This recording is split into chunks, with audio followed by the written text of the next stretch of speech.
शब को शब नहीं कहते, दिन को रात कहते हैं। अब हम फ़कत अपनी मर्ज़ी की बात कहते हैं।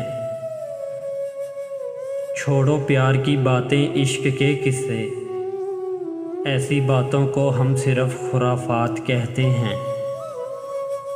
वो जो हमने खाया था वो तो धोखा था, पर जो आपको मिला उसे शहमात कहते हैं। हम नहीं रखते किसी से भी वफ़ा की उम्मीद, हम जहाँ रहते हैं उसे औकात कहते हैं। वो जो वफ़ाओं के बदले जफ़ा देता है, वो जो वफ़ाओं के बदले जफ़ा देता है, सादा लफ्ज़ों में उसे बदज़ात कहते हैं।